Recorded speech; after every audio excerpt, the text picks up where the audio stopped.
If you have ever turned on worship music as background noise while you clean your house, or played it softly in your car just to set a peaceful mood, I need you to understand something critical.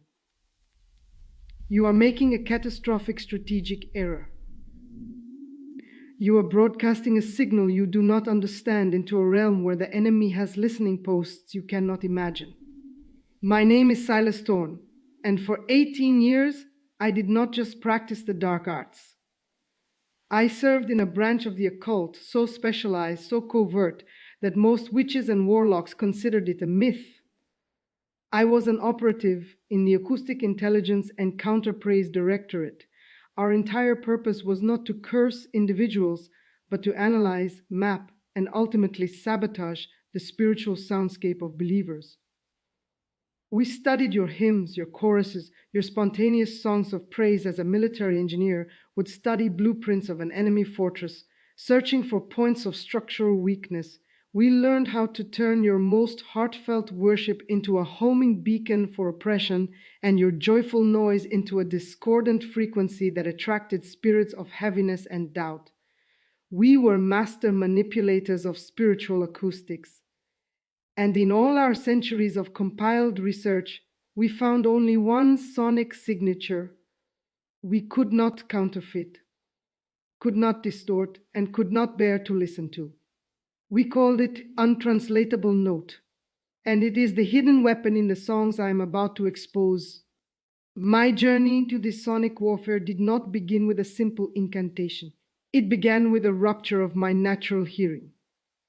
At the age of 21, as part of my ascent within the order, I was subjected to the rite of the unsealed ear.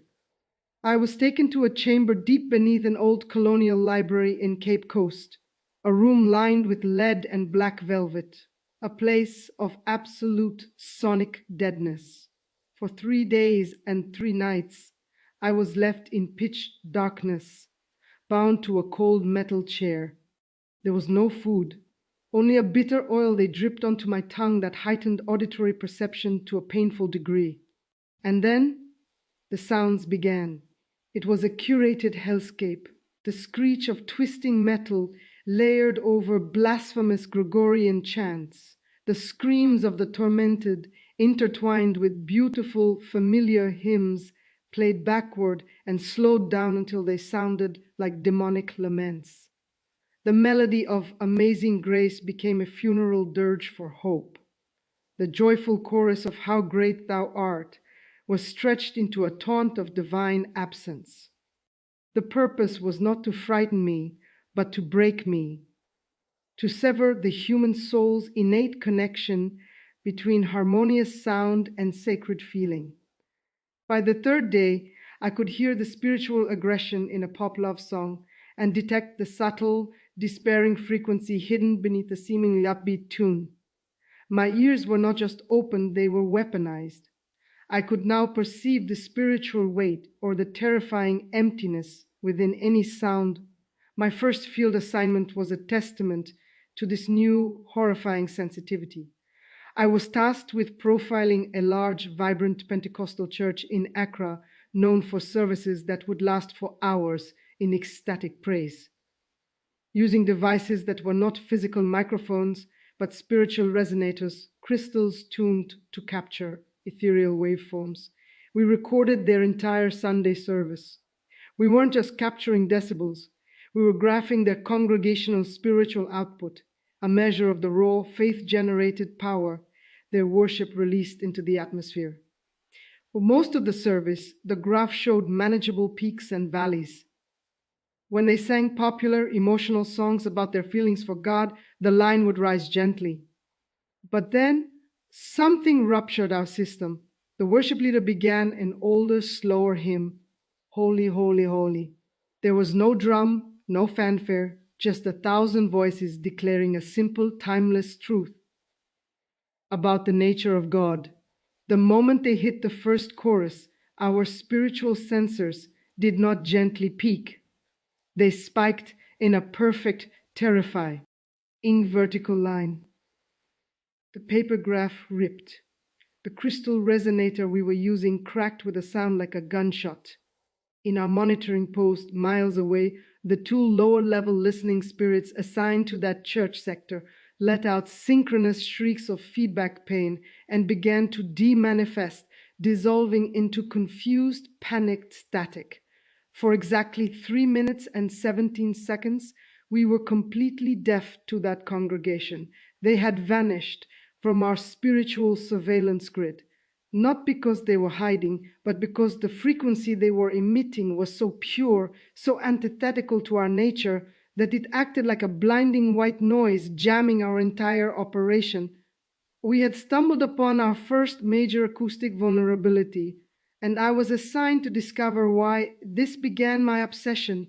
I buried myself in our archives, comparing this event with centuries of similar anomalies reported from revival meetings, from the Welsh valleys to the Rwandan hills. I isolated the common element. It was not volume, not musical complexity, not emotional fervor. It was the marriage of a specific, unassailable theological truth with a specific ascending musical interval. When lyrics that declared an eternal, objective fact about God's character, His holiness, His omnipotence, His eternal triune nature, were paired with a melodic leap of a perfect fourth or fifth, it created a spiritual resonance our demonic auditory processors could not translate. It was a sound that carried the fingerprint of eternity. And to our ears, attuned to distortion and lies, it was like listening to a shard of pure searing light. It was the untranslatable note. My superior, an entity who curated hell's vast libraries of stolen sacred music, discovered my private research. Instead of anger, he was chillingly solemn. "You have found the edge of the first veil, Silas," he whispered, his voice like pages turning in a burnt book. "That note is a fragment of the voice that spoke galaxies into being. It is fatal to us in its isolated form. But do you know what is more dangerous than one lethal note?" He leaned closer, the air growing cold. "A sequence, a specific prophetic order of these fatal frequencies. There is a legend whispered in the oldest, most forbidden texts of the fourfold dissonance. 4 types of songs sung in a specific spiritual posture that don't just cause us to flee a room. They can shatter established regional strongholds for a generation." He then forbade me from researching further, calling it a suicide mission. Of course, I disobeyed. Using encrypted files, I began tracing patterns in great awakenings, and I found whispers of this sequence. I had isolated the first 2 song types, but as I correlated the data, a cold dread settled in my gut. The 3rd song in the sequence wasn't something you merely sang, it was something you had to become. And my clandestine research had not gone unnoticed. The next sound I heard wasn't from my speakers. It was the distinct, resonant footfall of the keeper of the sonic archives himself on the marble hallway outside my study door, a footstep that carried the finality of a tomb ceiling. He had not come to talk. He had come to reclaim the ears he had helped unseal, and he would leave me in a silence more profound than any I had yet known. The footstep outside my door was not merely a sound.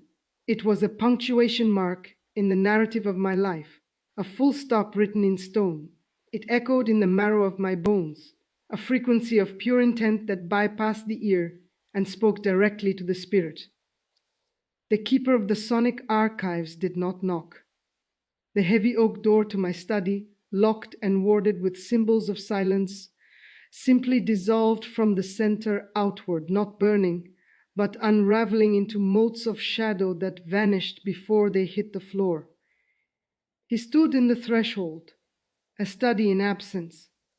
He was not tall, but he seemed to drink the light from the room, his form a silhouette that blurred at the edges as if constantly, vibrating at a speed the eye could not follow.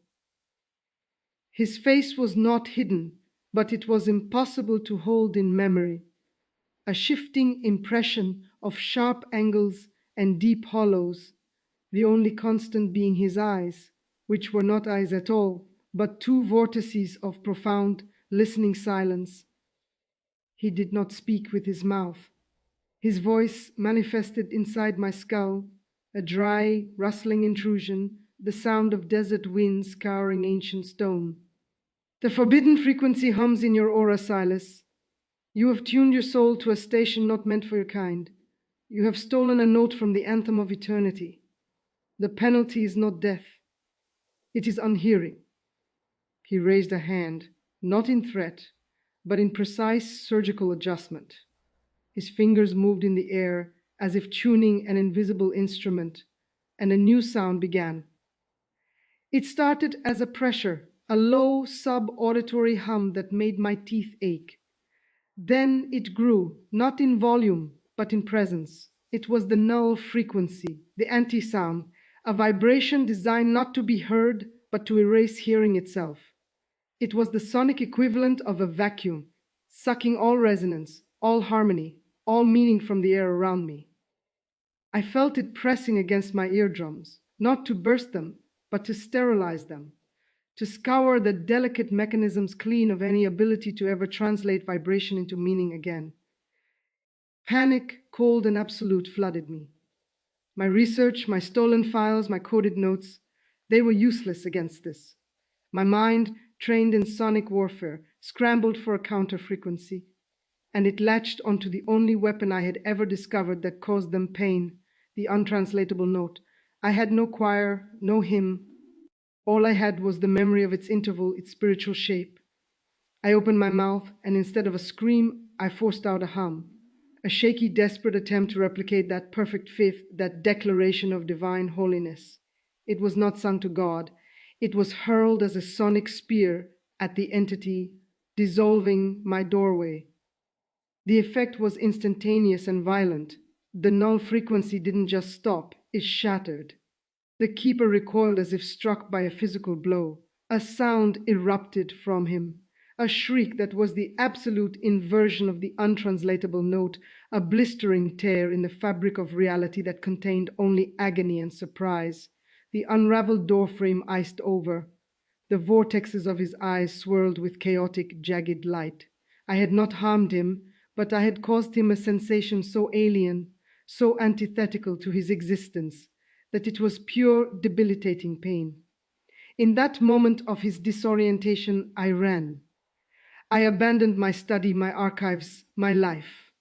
But as I fled down the cold, dark corridor, a part of my victory was torn away. I felt a sickening, internal rip, a sensation deep within my inner ear, as if a delicate filament had been severed. A permanent, high-pitched tinnitus drilled into my awareness, a trophy from the keeper and a price paid for using a weapon I did not fully own. I became a ghost in the sonic landscape. The ringing was a constant companion, a reminder that I was both hunter and hunted. My old networks were closed to me. I moved from city to city, my new, damaged hearing making the world a flatter, harsher place. But the obsession had not left, it had mutated. From memory and stolen data, I reconstructed my findings. I now understood that the untranslatable note was not a monolithic weapon. It was a principle that manifested in different forms for different purposes. The first form, the one that cracked the senses in Accra, I named the proclamation hymn. This was the sword. Its lyrics were not intimate. They were theological facts. A mighty fortress is our God, how great thou art. They declared who God is to the cosmos, and therefore by direct implication, who the darkness is not. When sung with collective faith, it didn't create an atmosphere, it launched an invasion. It was Sonic D-Day. I saw the data from a prayer group in Kumasi who, informed by a strange anonymous tip, never trace it be, to me, decided to sing only hymns of pure proclamation over their crime-ridden neighborhood for 1 hour every night. They weren't praying against the violence, they were singing over it. Our regional monitoring logs showed a 70% drop in actionable spiritual activity within 3 weeks. 3 local witch doctors reported sudden, debilitating illnesses. The song hadn't just repelled demons, It had cleared a beachhead. But a sword is useless if the warrior has no shield. That was the second form, the personal covenant song. This was the shield. Its power was not in cosmic declaration, but in intimate testimony. Great is thy faithfulness, it is well.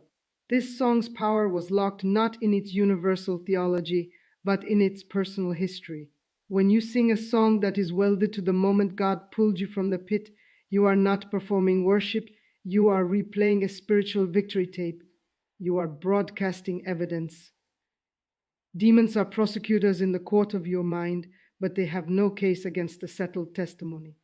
Our files on a woman in Lagos, a survivor of a generational curse, were filled with frustration. Every sophisticated attack we launched crumbled when she would retreat and sing the same simple childhood chorus in her native tongue about God being a very present help. Our analyst's notes read, "Target shielded by a resonant memory field. Her praise does not petition, it testifies. Recommend disengagement and allocation of resources to more vulnerable targets." She'd become an uneconomical use of hell's resources. For a time, I believed these two, the sword and the shield, were the complete arsenal. But as I watched from the shadows, monitoring patterns from a distance, I saw a flaw. Believers armed with both still grew weary, still fell to isolated, targeted attacks on their weakest points. The proclamation hymn was exhausting to wield in perpetuity, and the covenant song was inherently personal, a solo defense. There was a gaping hole in the formation, the space between believers. Where was the song that bound the shields together into a phalanx? My research pointed to a third type, a song of collective identity. I found hints of it in the coded worship of the persecuted church. Songs with simple lyrics of shared belonging, sung in unison, not harmony. But I couldn't isolate its core frequency, its unique sonic signature. The breakthrough came from a reckless gamble. I located a small hidden house church in Algiers known for its uncanny resilience. I risked everything to plant a tiny, spiritually attuned resonator near their meeting place.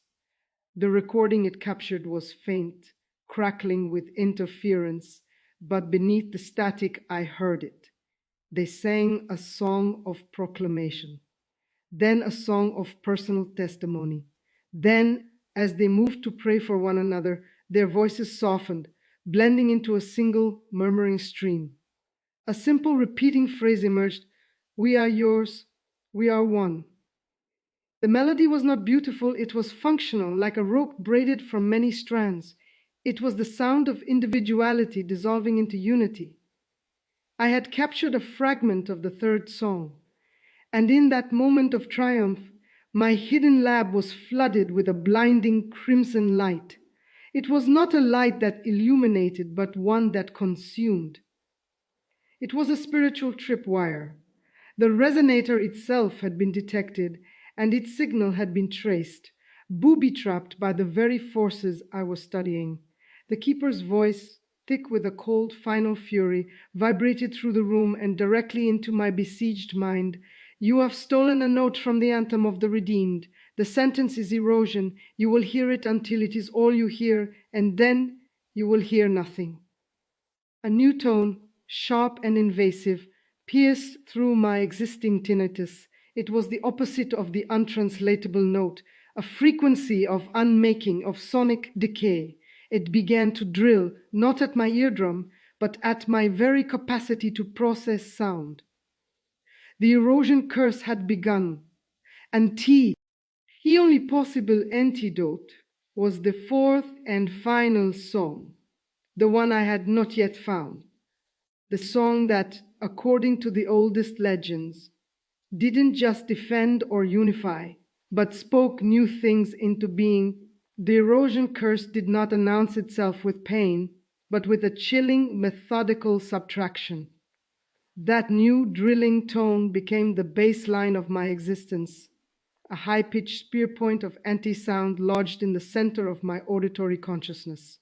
At first, it was merely an irritant, a constant teeth-grinding whine that overlay every other noise.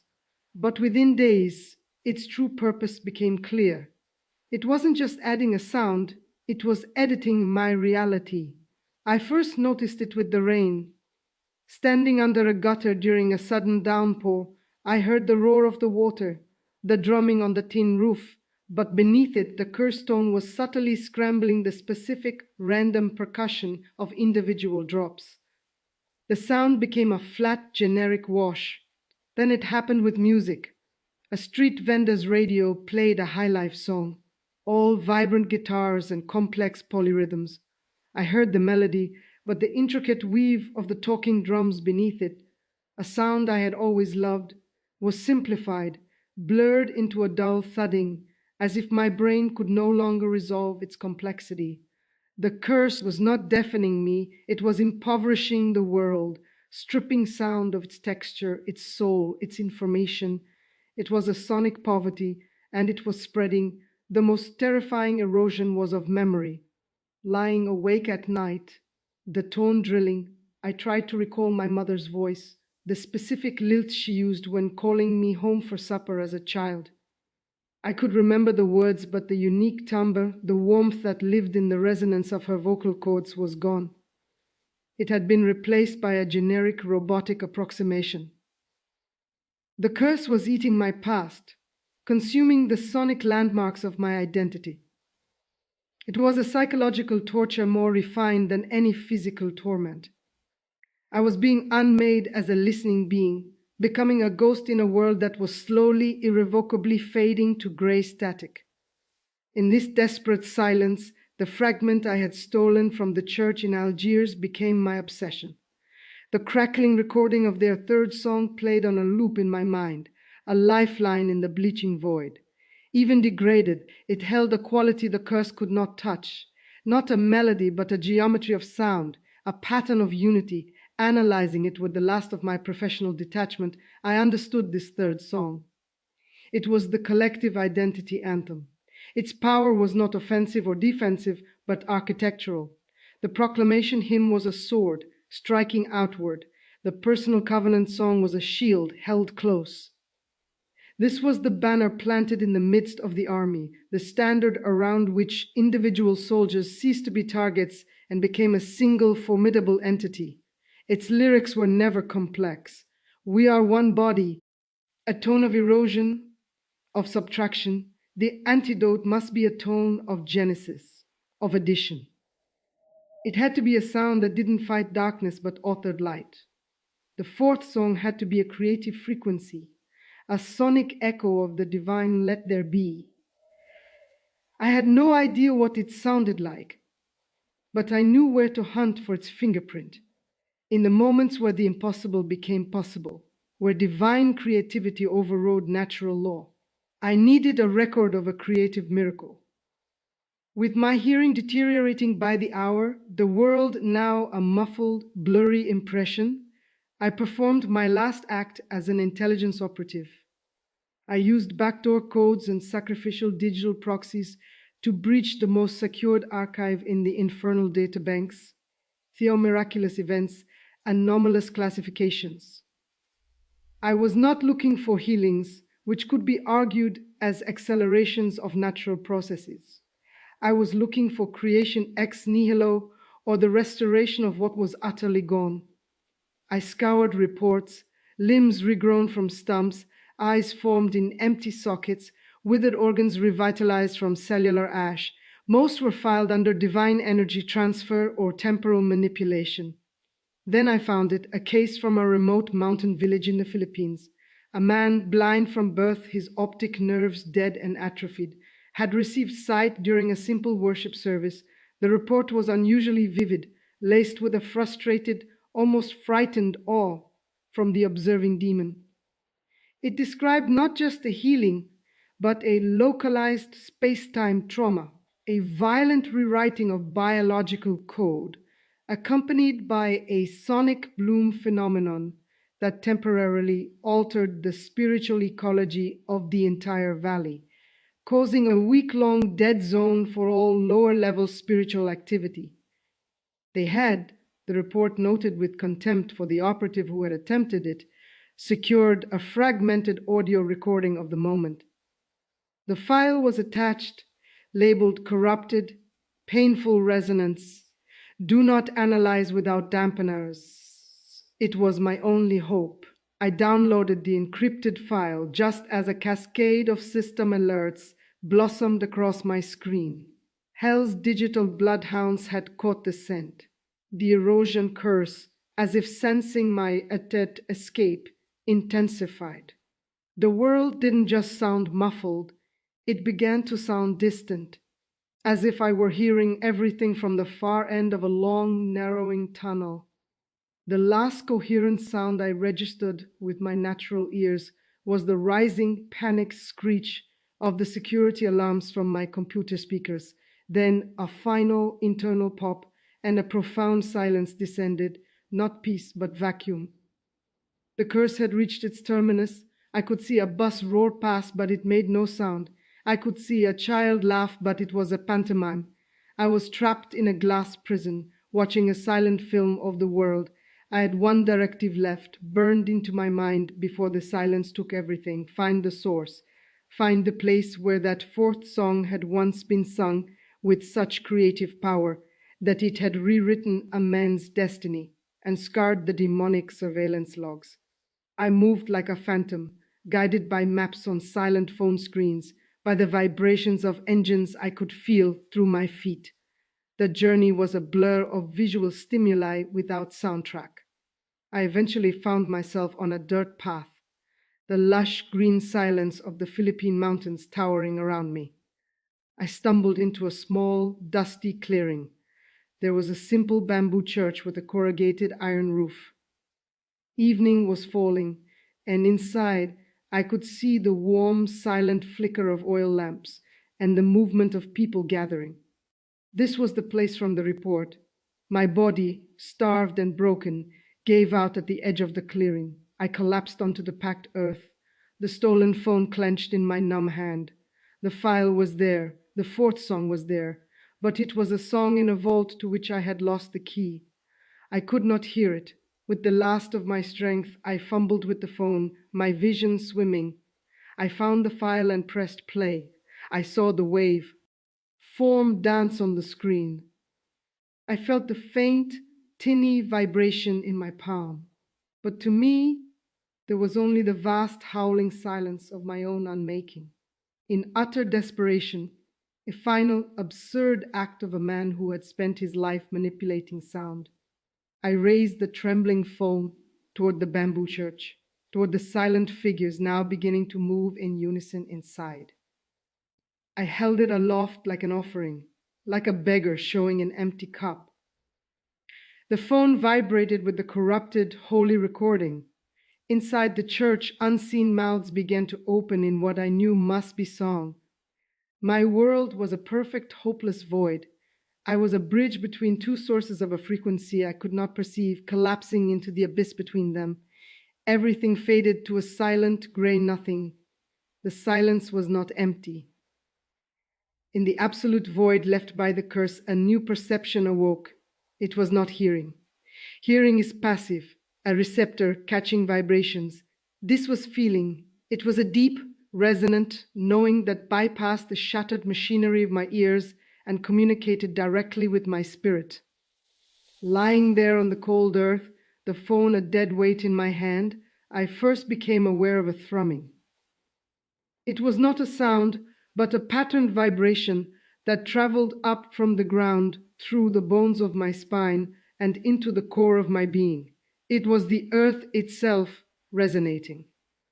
Then came a second frequency, warmer, more complex, pulsing through the air, the combined heartbeats and breath of the people inside the bamboo church, a living, organic rhythm.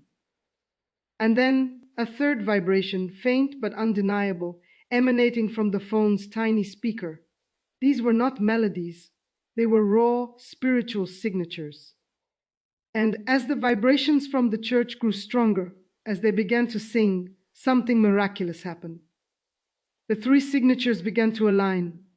The earthy rhythm, the human pulse, and the fragmented recording from the phone started to harmonize not in pitch, but in intent.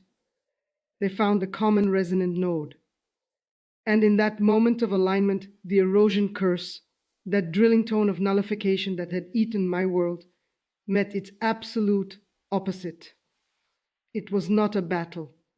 It was an erasure by overwhelming presence. The null tone was a vacuum, and this converging frequency was a sudden, pressurized influx of pure isness. It was the sonic signature of let there be. Where the curse subtracted, this frequency added. Where the curse simplified to gray, this frequency complexified into dazzling, intricate color. In the silent center of my being, I perceived it clearly. This was the fourth song, the Genesis hymn. Its power was not reactive, not defensive, not even unifying. It was creative. It did not sing against sickness. It sang the cell structure of health into being. It did not war against poverty. It hummed the atomic blueprint of provision. It was the worship that did not answer a problem, but authored a new reality from the fabric of God's spoken word. As this Genesis frequency overrode the curse, a torrent of sensation flooded back. And it was not a return to my old damaged hearing. It was a translation. I could hear the wind not as a whistle, but as a rushing creative breath over chaos. I could hear the rustle of the bamboo, not as leaves rubbing, but as a whispered psalm of growth. And from the church, I did not hear melodies and words in the traditional sense.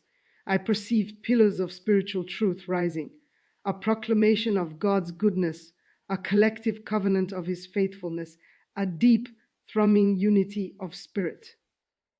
And then, rising above it all, a new, shimmering frequency was being woven, a song asking, declaring, calling forth sight for the blind, joy for the broken, freedom for the bound. They were singing the fourth song without knowing its name, and its creative authority was vibrating in the atmosphere, tangible as humidity. In that cascade of new perception, I encountered the source of the frequency itself, not a sound, but a presence, a consciousness of such profound creative love that it made the concept of hearing seem childish. It was the Word who was in the beginning, the one who spoke light into void. In that presence, my lifelong obsession with frequencies, with weapons, with strategies dissolved into a single, undeniable truth. All true power flowed from surrender to this source. I had no words left, no cleverness, no secrets to bargain with. My will, the last fortress of Silas Thorne, crumbled. I surrendered, not with a prayer, but with the collapse of every defense. I gave my silent, broken self to Jesus Christ. The first sound I heard with my new spirit-tuned perception was not a voice, but a knowing that carried the weight of a symphony. Now you are tuned to the right frequency, my frequency. The physical ringing in my ears never returned. My natural hearing remained a flat, damaged instrument, but I had gained spiritual pitch, a discernment that could feel the truth or falsehood in any vibration, in any atmosphere. I spent a year with that humble church, learning to walk in this new reality. I shared with them, through writing and gesture, what I had learned of the four songs. We began to experiment not with set lists, but with spiritual strategy. We would begin our gatherings with the proclamation hymn, a sword to break open the heavens and declare God's kingship over the village. We would then move to the personal covenant song, each person singing their own testimony shield, building personal faith from memory. Then we would join in the collective identity anthem, a simple, unifying chant until the room no longer felt like individuals, but a single, breathing organism of faith. Finally, from that place of truth, memory, and unity, we would sing the Genesis hymn, not praying against the mountain's poverty or sickness, but singing for its prosperity, its health, calling forth what did not yet exist as if it were already present. This sequence, the fourfold dissonance, was what the old texts feared. It mirrored the divine creative order, truth, testimony, unity, creation. We saw the valley change, not through dramatic exorcisms, but through a gradual, undeniable rewriting of the spiritual ecology. Darkness found no purchase, no discord to amplify, no isolation to exploit. This is what I give to you. This is not about 4 specific copyrighted songs. It is a tactical framework. You must find your 4 songs. Your proclamation hymn might be an ancient creed set to music. Your personal covenant song is that melody you can't sing without crying, the one from your darkest valley. Your collective anthem is the simple chorus your small group sings that makes you feel like one heart. Your Genesis hymn is the new song you write in your closet for the miracle you need. Sing it not as a wish, but as a blueprint. The enemy has a playlist for your life too. Songs of regret on repeat, symphonies of anxiety, the catchy jingles of bitterness. You must overwrite his playlist with yours. Start today. Audit your worship. Find your 4 songs. Practice the sequence in your private time. Then bring this understanding to your community. He will try to distract you with debates about style or volume. Ignore it. This is sonic warfare, and he is jamming your signal before you can broadcast the dissonance. Set an alarm on your phone for the first moment you are awake. Label it broadcast. In that moment, before you check the news, before you speak to anyone, sing your proclamation hymn. Not softly, declare it. Feel the untranslatable note resonate in your spirit. You have just scrambled the enemy's surveillance for your day. My name is Silas. I lost my natural hearing to steal this secret. I give it to you freely. The atmosphere is a contested soundscape. Begin broadcasting the 4 frequencies that silence hell and establish in sound the kingdom of God.